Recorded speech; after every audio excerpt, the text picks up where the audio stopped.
সবাইকে আসসালামু আলাইকুম। আমি স্বপ্নরাজ।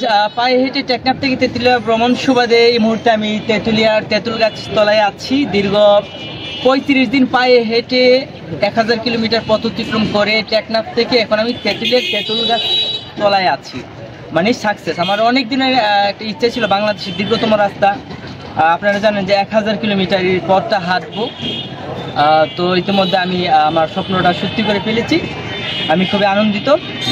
আর আমার পরিচয় হলো যে আমি আমার হোম ডিস্ট্রিক্ট সুনামগঞ্জ। আচ্ছা, আমার নাম হলো অলি সাহেব, স্বপ্নরাজ নামে পরিচিত। আমার হোম ডিস্ট্রিক্ট সুনামগঞ্জ। আমি আজ থেকে 2.5 বছরের বেশি সময় আগে 64 জেলা বাইসাইকেলে ভ্রমণ করেছি। সারা দেশগুলো আমি বই পড়ার প্রচারে বই পড়ার আন্দোলন করেছিলাম। ওইটা আপনারা বিভিন্ন জাতীয় প্রথম আলো বিভিন্ন ইত্যাদিতে আপনারা দেখেছেন।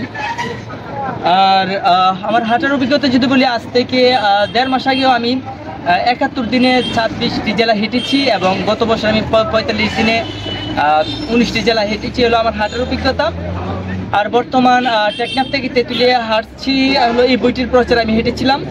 এটা হলো আমার জীবনে পড়া প্রথম বই এবং আমি পাঠ্য বইয়ের বাইরে আমার 500-এর বেশি বই পড়া হয়েছে। তার মধ্যে যে বইটির ভূমিকা আমার জীবনে সবচেয়ে বেশি, এটা হলো বিশ্বের শ্রেষ্ঠ 100 মনীষীর জীবনী।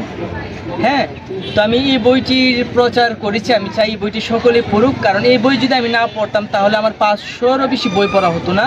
আমার বাড়িতে আমি লাইব্রেরি করতাম না, সারা দেশ ঘুরে আমি বই পড়ার আন্দোলন করতাম না, সারা দেশ সাইকেলে ভ্রমণ হতো না, বিভিন্ন পাঠাগারে ঘুরে ঘুরে স্বেচ্ছাসেবী শ্রম দিতাম না, লেখক হওয়ার স্বপ্ন দেখতাম না।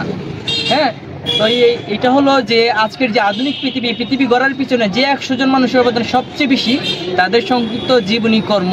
তো আমাদের যে ছেলে মেয়ে ভাই বোন, তারা এই বইটি পড়ার মাধ্যমে বিশ্বের শ্রেষ্ঠ মানে সারা যে মানুষজন আছেন তাদের সাথে পরিচিত হওয়ার সুযোগ লাভ করবেন।